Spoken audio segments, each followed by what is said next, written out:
The morning of her wedding, Cecily Vane counted the stitches in her left glove rather than look at the man she was about to marry. She had sewn them herself 6 years ago, when her hands had been steadier and her expectations of the world rather more generous. 24 stitches along the inside seam, where no one could see the repair. She had learned early that the most important work is always invisible. She did not yet know that by nightfall she would understand why. Had she known, had someone whispered in that cold vestibule that the ring she was about to receive would be back in her hand before the sun cleared the nave, she would have stood just as still and counted just as carefully, and walked down the aisle exactly the same. Some things you walk toward with your eyes open, not because you are brave, but because you have nowhere else to go. She was 22, a rector's orphaned daughter with £40 a year and a reputation for keeping good accounts. The Duke of Aldenbury had chosen her for those accounts and little else, which was understood by everyone present, including Cecily. She had understood it when his solicitor arrived at her cousin's house in September. She had understood it when the settlements were drawn in language so careful that love appeared nowhere in the document, not even as a courtesy word. She had understood it when the Duke himself came to make his offer and stood at the window the entire time, watching the lane, as though he expected someone more interesting to arrive. She accepted him because her cousin's charity was running thin and the cold was coming, and £40 does not keep two women warm. The wedding was to be held in the village church of Aldenbury, which meant 300 people crammed into a building built for 60, and every one of them watching her face. This was November, raw and gray, the sky the color of old pewter. The elms along the lane had given up their last leaves a fortnight ago. The season felt accurate. Her one advantage, the advantage she had always had and always been careful not to show, was that she could read a room the way a physician reads a pulse. She could walk into a gathering and know within 60 seconds who was afraid of whom, who was performing and why, and whose smile was a door held shut. She had developed this faculty at 15, when she first understood that plain, penniless girls do not survive on prettiness. They survive on information. She used it now. Standing at the vestibule door while the organ rehearsed something mournful, she read the church the way she had once read her father's parish accounts, methodically, looking for the entry that did not balance. 300 faces, all arranged in the usual formation of weddings, the curious, the bored, the faintly envious, and one face that did not belong to any of those categories. Cecily had been to 3 weddings in her life, and she knew the particular attention a congregation pays when something is wrong. Not alarm, not yet, but the small electric alertness that passes from person to person when a room decides something interesting is about to happen.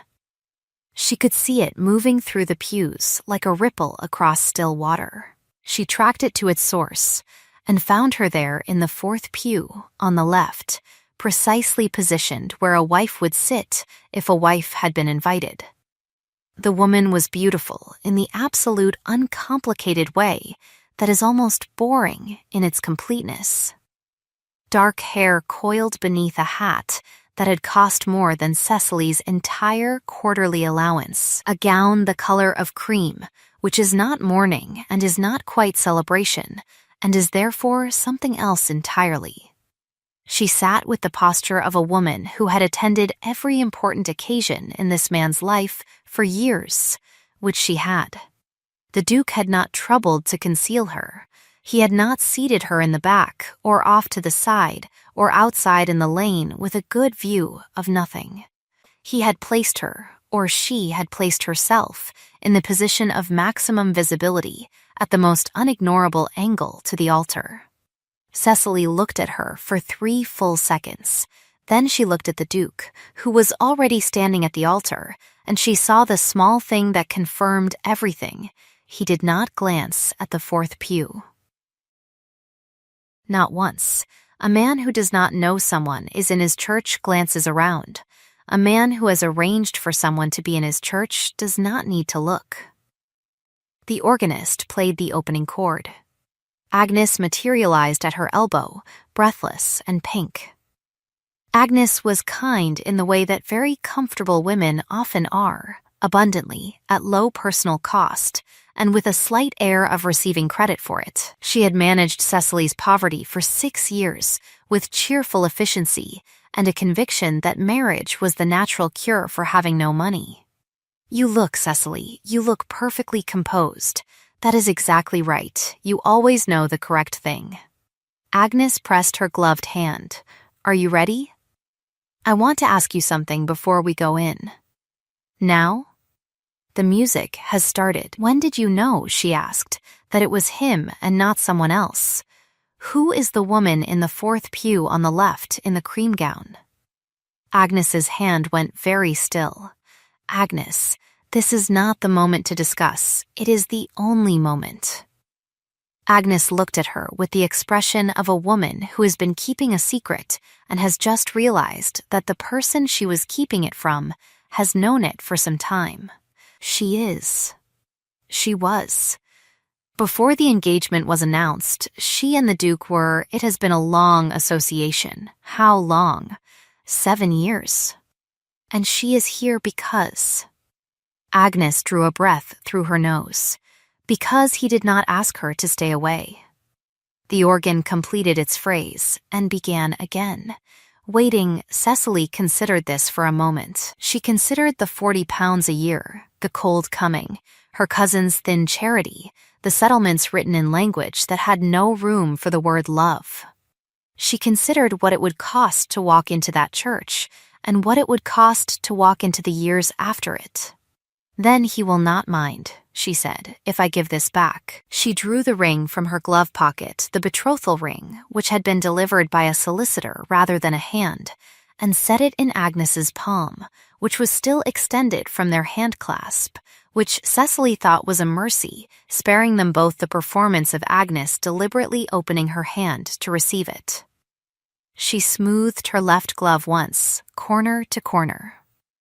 24 stitches. All holding. "Tell him I have walked home," she said, "and do try not to look so frightened. One of us has to be sensible." She did not run. Running would have been a spectacle. Walking was simply a woman leaving a church. She was halfway down the lane before she heard Agnes cry out behind her. The Duke of Aldenvire had not been called Marcus in 9 years, not since his father died and took the last person who used the name. He had been your grace ever since, sometimes my lord from old servants who could not be broken of it, sometimes Aldenvire from men who considered themselves his equals, which was most of them. He had answered to all of these without particular feeling, which was the truest description of his life in general over the past 9 years, answering without feeling, moving without choosing, executing the duties of the duchy the way a well-made clock executes its purpose, accurately and without the slightest interest in doing it. He had proposed to Miss Cecily Vane for 3 reasons he had listed to himself in that order. First, the duchy required an heir, and he had arrived at 31 without producing one. Second, his man of business had described her as the best pair of eyes for an account book he had encountered outside a professional house, which was relevant because his man of business had been stealing from him for 2 years, and he needed someone who could not be deceived. Third, she would not pretend to love him, which meant he would not have to perform loving her, and the relief of a marriage without performance was worth considerably more to him than his solicitor understood. He had not spoken of Vivienne to her. This was the thing he had done for which there was no defense, and he knew it. He had told himself that the arrangement with Vivienne was concluded, which it was, in the sense that he had written the letter and she had received it. He had not told himself that Vivienne would come to the church, which was because some part of him had understood very well that she might, and had chosen not to prevent it, and had not examined why. He was examining why now, standing at an altar in an empty church with 300 people making the careful sounds of people who are deciding whether to remain seated or admit that the entertainment was over. Agnes' focus arrived at his elbow with the ring in her open palm, and a face that had resolved itself, with evident effort, into something resembling calm. "She has gone home," Agnes said. He looked at the ring, looked at the door. A cold drought came through it, smelling of November and dead leaves and a world from which he had just been, with great composure, expelled. "She walked," Agnes said, with a precision he suspected was deliberate. She did not run. He had met Cecily Vane exactly 4 times. In those 4 meetings she had said, in aggregate, perhaps 200 words to him, half of which were about the management of the home farm and the timber accounts, and all of which were exact and useful. He had watched her read a room, he had seen her do it at their first meeting, the quick circuit of the eyes, the small settling adjustment, the information gathered and filed, and he had recognized it because he did it too, having learned at a young age that survival in a family like his required constant surveillance. He had not told her this. He had told her almost nothing. He had stood at the window and watched the lane because Vivienne had written to say she might come, and he had not known how to stop it without stopping also the secret he had been carrying for 2 years, which was that he was afraid. Not of Vivienne, not even of the marriage. He was afraid that if he asked anything of anyone, trust, kindness, honest accounting of the human variety rather than the ledger variety, he would find, as he had always found, that the price was higher than the thing offered. He looked at the empty doorway for a long time. Then he took the ring from Agnes's palm, his right hand, which had been broken badly in a riding fall 7 years ago and had healed imperfectly, flexed once around it. "Which way home?" Agnes blinked. "The North Lane. But she will have a considerable start." "I have long legs." He glanced back at the assembled congregation, who were now wholly open in their interest. At the magistrate's wife, at his mother's old friend Lord Fenwick, who had managed the duchy's legal affairs for 30 years, at the 400 years of Aldenvira precedent watching him from the carved pews. He said to no one in particular, "There will be refreshments in the hall. I cannot say when I will return."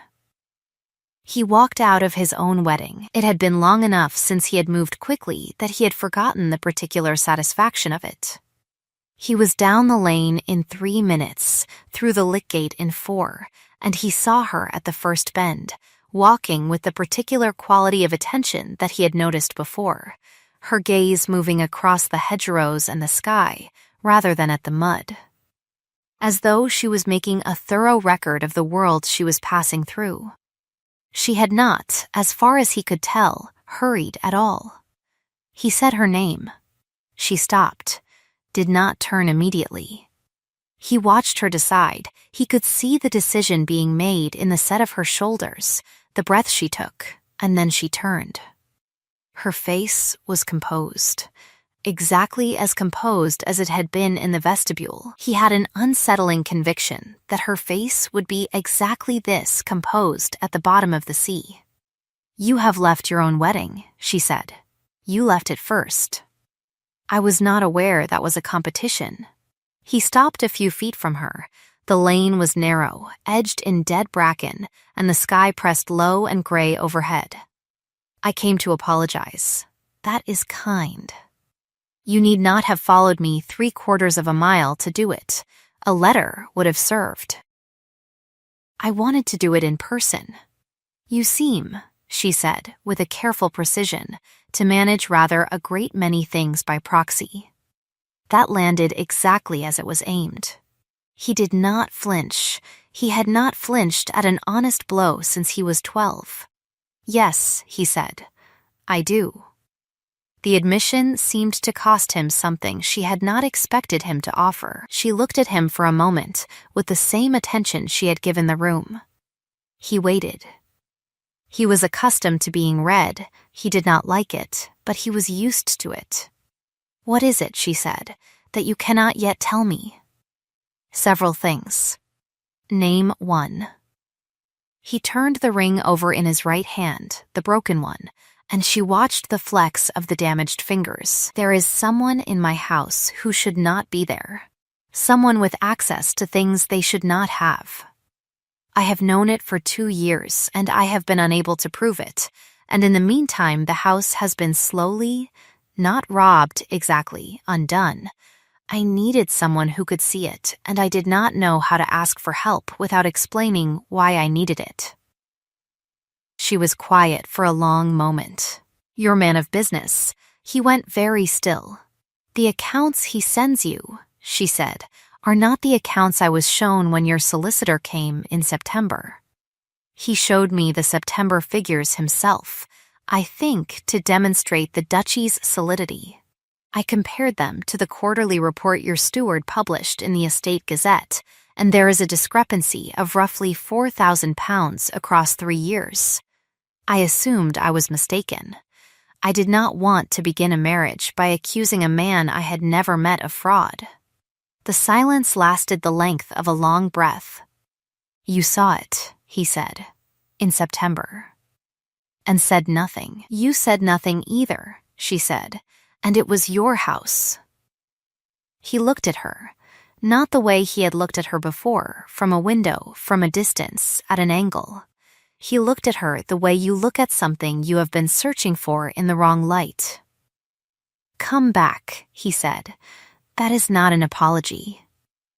"No, come back, and I will offer you one that has some thought behind it. There is a great deal I have managed badly, and I am aware of the list." His jaw moved. "I will ask Vivienne to leave the county. I should have done it a month ago, and I did not. Because I am not accustomed to asking. I have asked nothing of anyone since I was 22, and the last person I asked anything of died, and I find I do not quite remember the words. It was the longest speech she had heard him make. She suspected it was the longest speech he had made in 9 years. The November wind moved through the bracken. Somewhere above them, a kite called once and was answered by nothing. "I will come back," she said, "on one condition. Name it. You will tell me the rest. All of it. Not today, not at once, but in time, and not by letter." He held out the ring. She looked at it for a moment, looked at the imperfect hand holding it, the broken knuckle of the third finger, the old scar at the wrist, and she took it, but she put it in her own glove pocket rather than her finger. "When I have earned it," she said, "I will put it on."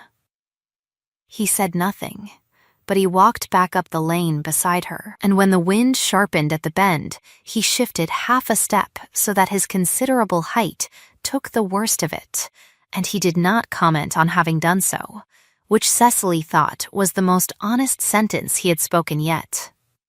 Agnes was waiting at the lich-gate with the expression of a woman who had lived through the previous hour by sheer force of hoping. She looked at them with a feeling so large it had no available outlet. "Well," she said, the guests are eating," the Duke said. Yes, they are. There is rather a lot of food." "Good," said Cecily. "Let them eat it." The wedding did not proceed that day.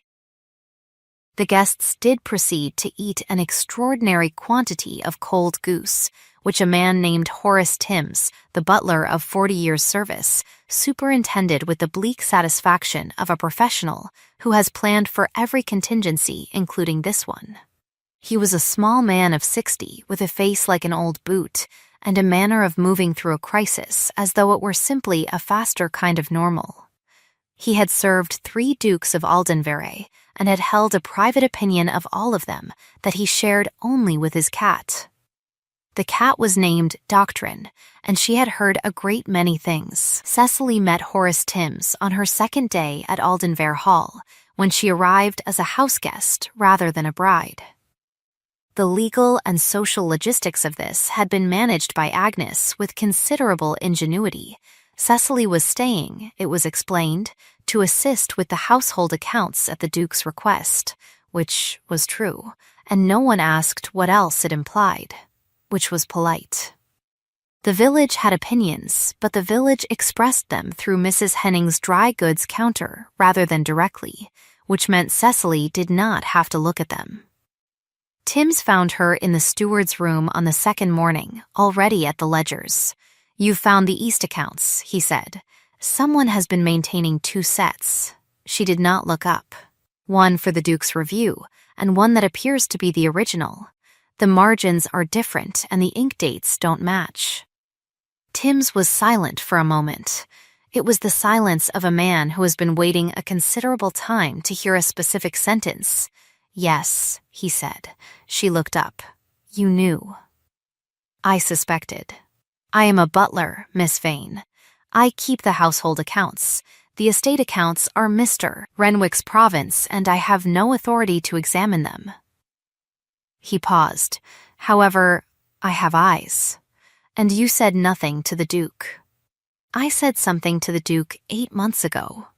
He told me I was mistaken, with a kindness that suggested he could not afford to believe me." Timms moved to the desk and set a key on the blotter, a small iron thing, old, the bow shaped like a leaf. "The original ledgers from the past 3 years are in the box room above the dairy. Renwick does not know I moved them. I moved them the day after he requested access to the stored documents, in January." Cecily picked up the key. She turned it over once. "When did you know," she asked, "that it was him and not someone else?" "When he began eating less at dinner." Timms folded his hands behind his back. "A man who has secured his position eats well. A man who is afraid eats quickly, or not at all. Mr. Renwick stopped eating well in October, which is when, if I understand the timing of the settlements, he first learned the Duke intended to marry someone who could read accounts." Cecily looked at him for a long moment. "Who is your counterpart at the Renwick family property in Dorset?" Timms blinked. It was a very small blink. "A woman named Pells." "We correspond occasionally on matters of shared interest. Write to her," Cecily said. "I want to know where Renwick's money has gone." She spent the next 12 days in the box room above the dairy with a tallow candle and a notebook, and the systematic attention that had been her one reliable gift since childhood. She was not looking for fraud in the general sense. She was looking for the specific transaction that would be unmistakable. The entry that had been reproduced in both ledgers, but with the destination altered, the one where the fiction had slipped. Renwick was careful. He was very nearly careful enough. But very nearly is not a distance that closes. The Duke came to the box room on the 4th day. He had to duck through the low doorway, and he stood for a moment in the dusty light with the look of a man who is not accustomed to entering a room where the person inside does not stand. Cecily did not stand. "Sit down," she said, "if you can find somewhere. There's a crate." He found the crate. He sat on it with the particular quality of a large man who is trying not to take too much space, which she found unexpectedly endearing. "I brought you this." He set a cup on the edge of the crate nearest her. "Tea, still hot." "Tim said you had been here since 6. "I have." She did not take the tea yet, because she had found something and she wanted to secure the thought. "Do you know a property called Haversham Hill?" "In Surrey. My great-uncle owned it. It was sold at settlement when he died, 14 years ago. The proceeds went to the general estate account." "Yes, they are listed in the current estate accounts as having gone to a property improvement trust in the Duke's name." She turned the ledger so he could see the entry. "But there is no such trust." I have been through the trust register for the entire duchy, and this name does not appear. He looked at the entry. Then he turned back several pages without being told to, which told her he had been thinking about this too. The money went somewhere, he said. To a property in Renwick's wife's name, I believe, though I cannot yet prove the destination. I have asked Timms to inquire through a colleague in Dorset. She picked up the tea. The sum is significant. When I have the full accounting, every divergent entry across 3 years, I think we will find it exceeds £15,000. He was quiet.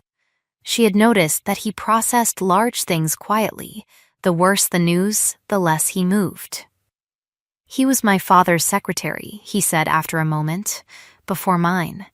He has been in this house for 30 years. I know. She kept her voice level. The length of trust makes the arithmetic worse, but it does not change the arithmetic. He looked at his hands. The right one rested on his knee, the broken knuckle forward. My father trusted him with everything. When my father died, and there was a period when I was not well, for some time. Renwick managed the estate through that entire period without oversight. I gave him the authority because I could not. I was not. I trusted him because my father had. It was a great deal for him to say. She could hear the difficulty of each word. Then the fault, she said carefully, is his. I should have looked. You were grieving, she set the tea down, and you were being deliberately prevented from seeing what there was to look at. That is not the same as not looking. She found the entry she had been searching for before he arrived and marked it with a ribbon. Here, this is the one that will do it, I think. The Haversham sale figure appears in both sets of ledgers, but in the official set, someone has altered the destination in a hand that is almost but not quite Renwick's. The pressure is different. He was hurrying when he wrote this one. He leaned over and looked at it for a long time. You can see that. My father kept the parish accounts for 20 years. He taught me to read entries the way a musician reads a score. The pressure, the spacing, the particular way a man forms his threes when he is confident versus when he is not. She smoothed the page. Renwick writes a confident 3. This 3 was written by someone afraid. He looked at her then, not at the ledger. You have been doing this for 12 days in a cold attic. It is not so cold during the middle of the day. I could have, you could not have, she said. You could not have looked at these entries without him knowing you were looking. I am a guest going through old household papers. He has not thought to watch me. There was a pause. Outside, something. A crow, she thought, crossed the small window in a dark smear. I was wrong, he said, not to tell you in September. She had been waiting for this, with the patience of someone who had counted stitches for weeks, rather than ask for something they were not sure would come. Yes, she said. I was afraid that if I told you what I needed, what I actually needed, you would find it insufficient reason to agree. And I needed you to agree, and I did not want to examine too carefully what that meant. He was looking at the ledger, but she did not think he was seeing it. I told myself it was a practical arrangement and both parties understood the terms. I did not tell myself the terms were unjust because I did not wish to. That is more honest than I expected, she said. I am trying something new. She almost smiled. He caught it. She saw him catch it, the small adjustment at the corner of his mouth, and she saw him decide not to remark on it, which was its own kind of conversation. Renwick will know, she said, returning to the ledger, as soon as I have gathered enough to move. He will not simply sit and wait for it. He will move first. What will he do? He will try to remove me from the equation, she said. I am the only person who can read what I am reading. If I am discredited or gone, the entries become nothing but entries. She smoothed the page once more. So we will need to be faster than he expects, and we will need to have witnesses ready." He was quiet for a moment. "Lord Fenwick," he said. "He has been the Duchy's legal authority for 30 years. He has no love for Renwick, and he has impeccable standing." "Yes, and the magistrate, and at least one person from the county trust who can speak to the Haversham settlement record." She turned a page. "I also want Timms present." He moved the ledgers. "Without him, none of this is possible." "Timms? He has been protecting this evidence for 8 months at personal risk. He will be present." The Duke looked at her with an expression she had not seen on his face before. It was not admiration, exactly. It was something more like recognition. "I will arrange it," he said. He stood, having to fold nearly double to clear the beam. "Cecily." She looked up. He seemed to be working out the shape of what he wanted to say. "The ring," he said at last. "I understand that it is not yet time. I only want to say that I am aware of the difference between a practical arrangement and what this has become, and that I find the difference considerable." He left before she could answer, which she thought was probably wise for both of them. The letter from Pells in Dorset arrived on the 14th day. Timms brought it to the box room personally, which told her its contents before she opened it. She read it twice, which was once more than she needed. Then she sat for a moment, with her hands flat on the table and the autumn light coming through the small window, and she thought about a man who had stolen steadily from a house where he had been trusted for 30 years. And she thought about what fear smells like when it has been living in the body a very long time.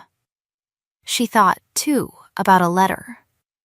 A specific letter, the existence of which Pells had mentioned in passing, a letter from Renwick to his wife's solicitor, written 2 years ago and kept because it had never quite finished its errand, in which Renwick described the current Duke as a man in no condition to verify accounts, and noted that this condition could be prolonged with attention and something administered in small regular doses in tea. Cecily read that sentence 3 times. She set the letter face down on the blotter. She picked up the Duke's tea, still sitting beside her from the morning visit. She looked at it for a long moment. She carried it carefully to the window and poured it out into the dead garden below without taking a breath until the cup was empty. The reckoning was set for Saturday morning, which was the first day of December and exactly 3 months after the betrothal had been announced, which gave the situation a kind of symmetry she did not trouble to find comforting. Saturday was also, by a coincidence that was no coincidence at all, the last day before Renwick's quarterly accounts were due to the Duke's legal representatives, meaning that on Sunday, either the report would arrive and no one would look behind it, or it would not arrive, because there would be no Renwick to produce it. She preferred to act while there was still something to act against. The witnesses gathered in the estate room at 10 o'clock. Lord Fenwick, who was 70 and had the patience of old stone. The county magistrate, a Mr. Drew, who had been told there was a matter of estate fraud requiring his professional attention, and had arrived with the exact expression of a man who has been told something he already suspected. 2 clerks from the county trust office, authorized to speak to the Haversham settlement record. Timms, standing at the door, with the composed authority of a man who has been waiting 8 months for this morning. The Duke stood at the head of the table and said nothing. He had that quality. The room understood it was his without his performing any part of owning it. Renwick came in at 10:10, having been asked to come for what he believed was a routine discussion of the December accounts. He was a slender man of 55, silver-haired, with the refined tidiness of a man who has always prided himself on impeccable surfaces. He wore the mild expression of capability he had worn for 30 years, a face that said, "I am at your disposal. I have seen to everything. You need not trouble yourself." He had worn that face while stealing for 3 years, and Cecily thought it must have served him very well. He stopped when he saw the room. Not a full stop. A slight hesitation, a man's foot coming down on ice and recovering before the slip was visible. His eyes moved across the witnesses in exactly the order she had predicted. The magistrate first, then the clerks, then Tim's, then her. His eyes rested on her. She met his gaze with the same composure she had given to a church full of people at a wedding she did not have. "Please sit, Renwick," the Duke said. Renwick sat. "I was not aware this was to be a formal gathering, Your Grace. It has become one." Cecily placed the 2 sets of ledgers on the table, the official accounts on the left, the originals on the right, the dates matched, the relevant entries marked with ribbons of 2 different colors. She had prepared a list of 17 divergent entries in precise order, each one identified by date, amount, and nature of alteration. She laid this list beside the ledgers. Renwick looked at the ledgers. He looked at the list. "Miss Vane has been reviewing the estate accounts," the Duke said. "She has identified a number of irregularities she would like to discuss." "I see." Renwick's voice was smooth as water. "Miss Vane is of course not an estate professional. It would be easy for someone without full context to misread the Havisham sale," Cecily said. The room went very still. She opened the official ledger to the marked entry and read the figures aloud, clearly, with the patience of a woman who has spent 14 days in a cold attic learning to be certain. She then opened the original ledger to the corresponding entry and read those figures. She placed the 2 pages side by side on the table so that the witnesses could see them. "The handwriting in the official record," she said, "does not match Mr. Renwick's standard formation in several respects. The most notable is the figure 3, which appears in this entry with a different pressure and angle than in Mr. Renwick's confirmed correspondence." She set 3 documents beside the ledgers, 2 unambiguously identified letters from Renwick's files, and the suspect entry. "Lord Fenwick, would you be willing to examine these and offer your observation?" Fenwick leaned forward. He looked for a long time. He was not a man who hurried his opinions. "The entries in these letters and the entries in the official ledger are not the same hand," he said. "Not in the 3s, not in the capital H." He sat back. "Someone else altered the entry," the magistrate said. "Someone else wrote it entirely," Cecily said. "The original entry, in the correct figure, is in the original ledger." Which leads me to the question of where the actual proceeds of the Havisham sale were directed. She took Pells's letter from her notebook and placed it on the table. "This is correspondence from the household staff of the Renwick family property in Dorset, obtained this week. It identifies a sum placed in trust under Mrs. Renwick's name in November of 2011, 3 months after the Havisham sale. The sum matches the Havisham proceeds exactly to within £30. Renwick had not moved. He had the stillness of a man who has decided that movement itself is evidence and who is therefore refusing to move, which is its own kind of evidence. Cecily let the room hold the silence for a moment. Then she took the second letter from her notebook, Pells's discovery, the one that mattered most. "There is also," she said, "a letter from Mr. Renwick to his wife's solicitor, written in the 2nd year of the current Duke's tenure, in which he describes the deliberate administration of a compound to the Duke in his daily tea, with the stated intention of prolonging a condition of, I will read his words, incapacity to verify accounts." She read the sentence aloud from the letter. She read it in a clear, even voice, without a pause. She looked up. Renwick's composure cracked at last. It was a small crack, a fractional change in the set of his jaw, a movement in his throat. But the room saw it, because the room had been watching him the way rooms watch things when they know something important is about to happen. That letter, he said, is... I would like to ask Mr. Renwick's clerk a question, Cecily said. She had not raised her voice. Renwick went very still again. His clerk, a young man named Poole, 23, who had been brought in 4 months ago, and who had been sitting in the corner of the room since the beginning in the official capacity of recording secretary, looked up. He was pale. He had been pale since she placed the first ledger on the table. Mr. Poole, she said, you countersigned 4 of the altered entries. Your signature appears on the official versions and not on the originals. She set the relevant pages in front of him. The legal implication of that countersignature is that you had knowledge of the contents at the time you signed. Is that correct? Poole looked at the pages. He looked at Renwick. Renwick said, with absolute quietness, you signed what you were given to sign. You have nothing to. He told me the originals had errors, Poole said. The room did not move. He said the originals had computational errors and that he had prepared corrected versions for the Duke's records. He said the originals would be filed for reference. He said, Poole stopped. His throat worked.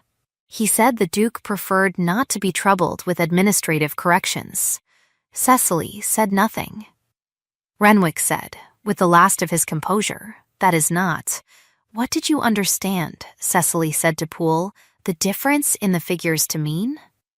Poole looked at her. He was 23 years old, and he had the face of a young man who has been carrying a weight he was told was not a weight. I knew, he said. I told myself I did not understand it fully, but I knew. The magistrate made a note. The room settled into a new shape. Renwick had not confessed, precisely, but Poole had, which was the door through which everything else could walk. The letter from Pels sat on the table with Renwick's own words on it, not an accusation, not a summary, but his own sentences in his own hand, written when he was certain no one was looking and had never imagined that anyone would think to ask a colleague in Dorset whether there was a corresponding property purchase.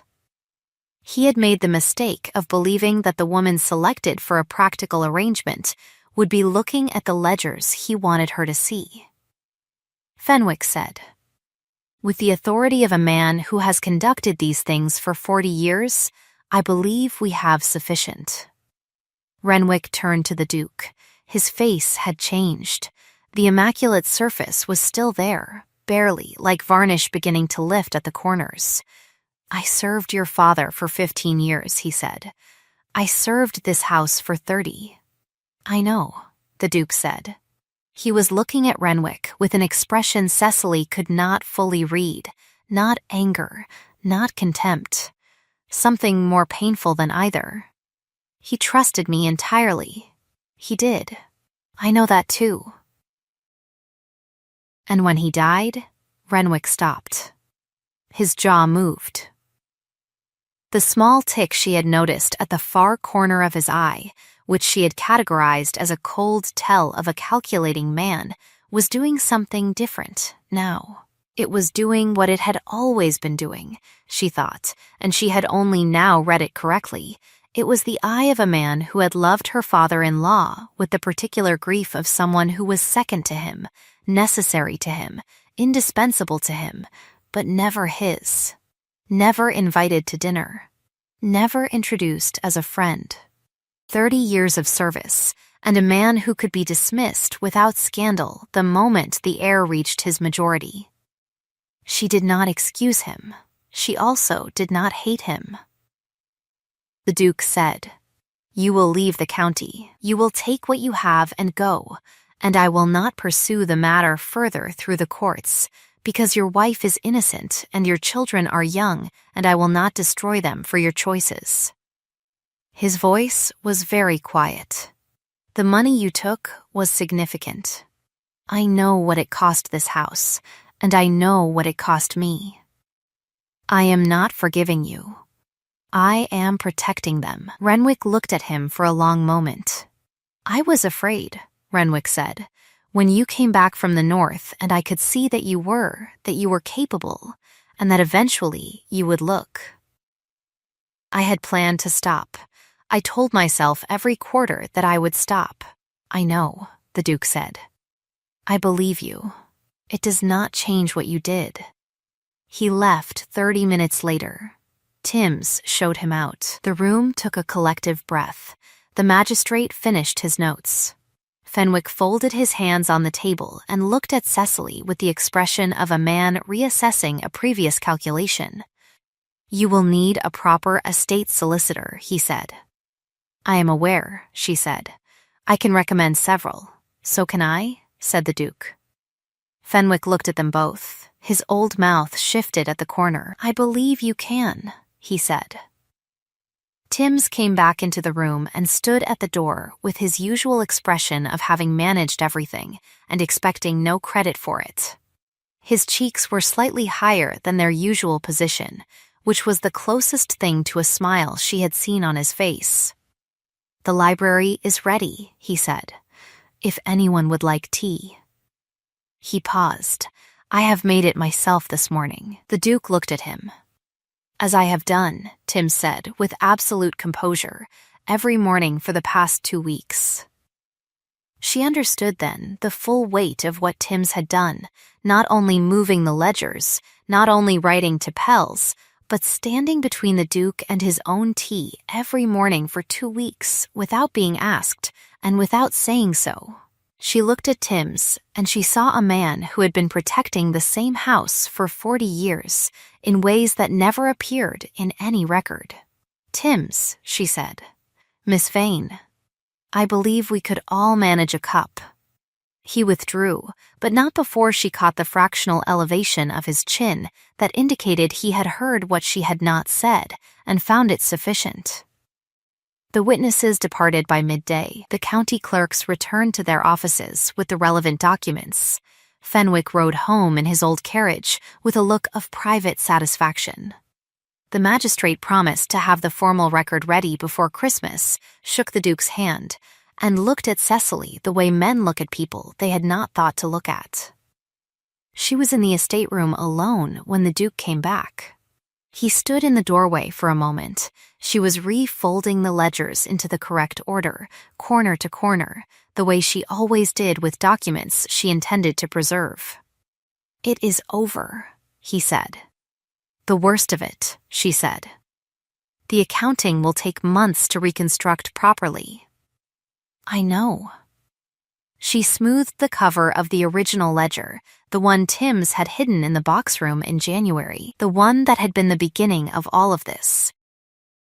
She thought about a man who had moved a box of ledgers because he had eyes, as he said, and she thought about 40 pounds a year and a cold that was coming and what it feels like to be the person nobody troubled to cross the room for. He crossed the room. He was standing quite close, which was not a thing she had accustomed herself to, and she found she did not step back. I want to tell you something, he said, and I want to be clear that it has nothing to do with the accounts, or the settlements, or the practical arrangement, or anything that happened this morning. She looked at him. His right hand, the broken one, was at his side. I do not know how to say this particularly well. I have not said it before. The muscle in his jaw moved. I am aware that what I feel about you is, it is not a practical arrangement. It has not been for some time. I cannot give you back the months that were managed wrongly or the start that should have been different, and I find that costs me more than the money. He paused. Marry me because you wish it. It is the only reason I will take.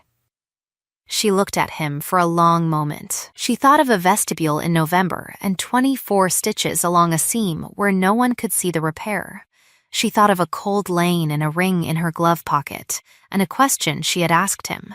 What is it that you cannot yet tell me? She reached into her glove pocket. She took out the ring, the same ring she had returned to Agnes on the church steps, which Agnes had presumably returned to the Duke, and which the Duke had evidently been carrying for 3 weeks. She looked at it for a moment. Then she held it out to him, not on her finger, but in her palm. "Put it on," she said, "and then I will tell you what it cost me to walk back up that lane." He put it on her finger. His broken hand was very steady. "I knew," she said, "before the first bend. I knew before you called my name. I had known since the morning your solicitor sat across from me in Agnes's parlor, and I saw in his face that he was not entirely comfortable with what he had been asked to convey." She looked at the ring on her hand. "I came back anyway." Why? Because the alternative was £40 a year and Agnes's cheerful charity, until I found another respectable exit. She paused. "And because I thought there was a possibility that you were a man worth knowing, and I have been poor at predicting many things, but I have never been poor at reading a face." He was quiet. "And what did you read?" "A man who was afraid," she said. "The way anyone is afraid who has been asked to need something and had the asking turned against them." She looked up at him. "I have also been afraid of that." Something shifted in his face. It was subtle. She suspected most people would not have seen it, but it was the shift of something long braced finally permitted to unclench. "Then we will manage it together," he said. "The being afraid." "We will."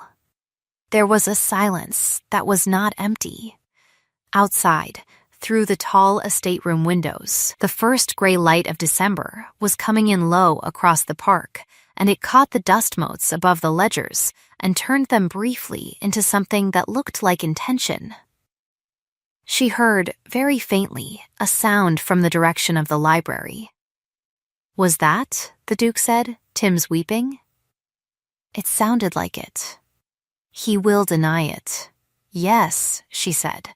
"He will manage it very professionally." They were married in the village church on the 23rd of December, which was a Wednesday, which suited both of them because a Wednesday wedding has no particular social weight to it, and they had both had enough of occasions. 12 people were present. Agnes wept openly and without any attempt at professional management, which made Cecily feel a great warmth toward her, and Mrs. Henning from the dry goods counter came uninvited and stood at the back, and nobody said a word about it, because she was 67 and had buried 2 husbands and had earned the right to attend whatever she liked. Tim's was there. He wore his best coat, which was his usual coat, but pressed with additional precision. He did not weep during the ceremony itself, and when Agnes made a comment about this afterward, he received it with perfect composure. He had, however, been observed by the second kitchen maid standing in the corridor outside the estate room for approximately 3 minutes the previous evening, looking at nothing in particular, and the kitchen maid had been sworn to silence and had told everyone in the house by nightfall, which was exactly what Tim's had predicted would happen, and was, he had calculated, the appropriate cost of the indulgence. Lord Fenwick stood with them, as witness and as something warmer. Poole, who had given his testimony and his resignation in the same morning, had been granted a reference by the Duke that was honest about his capacity and silent about his part in events, because he was 23 and had been afraid, and fear is not the same as character. Renwick had gone to Norfolk, which was as far from Dorset as it was from Aldenbury, and which suited everyone. His wife wrote to no one. His eldest child, who was 12, had been left at school and was reported to be managing with the quiet resolution of a child who has learned that managing is what one does, which the Duke heard, and which cost him something, and which he told Cecily about in the way he had been learning to tell her things, plainly, and not alone. The redeemable rival, Miss Forsyth, the magistrate's cool, accomplished niece who had been considered the natural choice for the Aldenbury match and had conducted herself through the entire affair with composed disdain, wrote a letter in January that was brief and precise and graceful, and received in return a letter equally brief, equally precise, and considerably warmer. By the following spring she was engaged to a barrister of good family, who read her cold intelligence as the most interesting thing in any room, which it was, and who was therefore exactly right for her. Vivienne left the county in December and went to London, where she was known and had always preferred to be, and where her beauty and her sense did not require explanation. The Duke settled something on her that was fair, and she accepted it without drama, and the subject was closed in the way things close, when both parties have finally stopped pretending the arrangement was something it was not.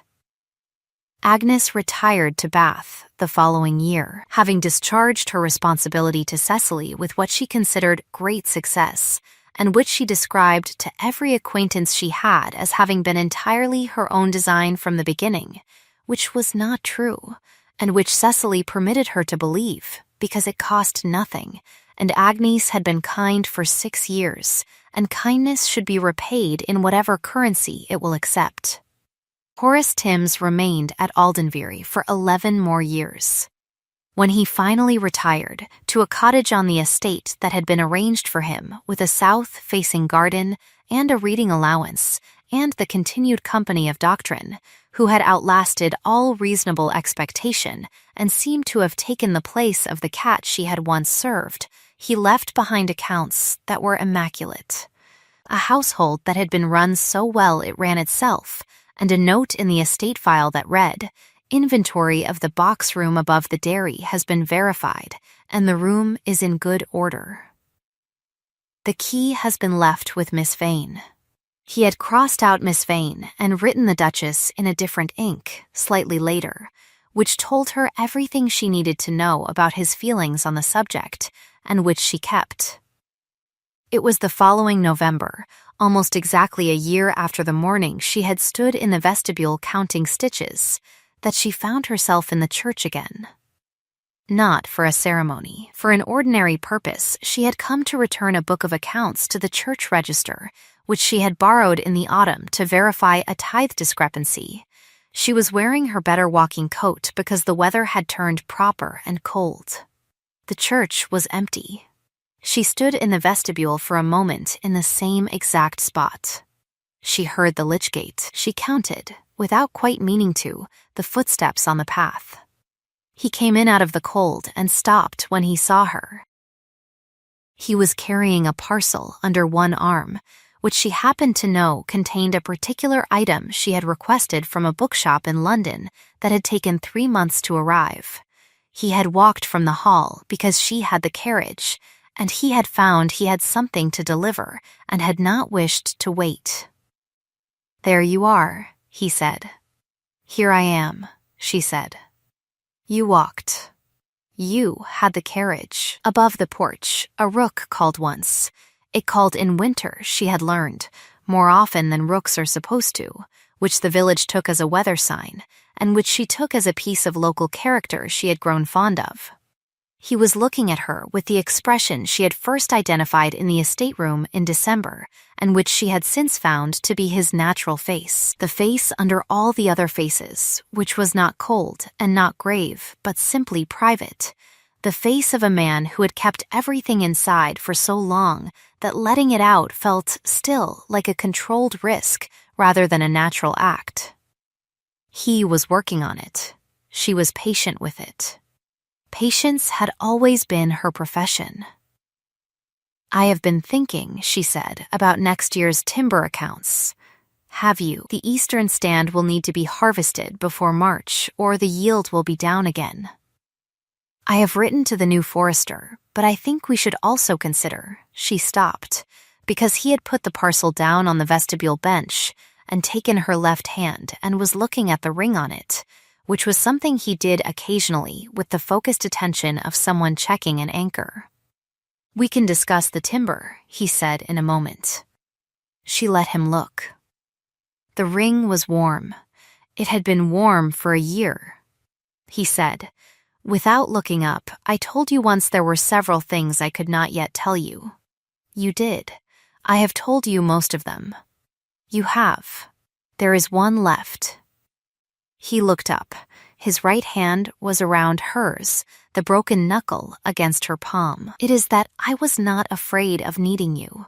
I was afraid that you would see everything I was, the grief and the paralysis, and the years I managed by standing at windows, and that you would find it insufficient to stay for. I read your face in September, she said, in your solicitor's parlor, and again in the lane. I know. What did you read? A man worth knowing, she said. I have not revised my assessment. He was quiet for a moment. Then, for the first time in a vestibule on a winter day, with a rook calling above them, and the cold pressing at the door and 11 years of estate accounts waiting at home, he laughed.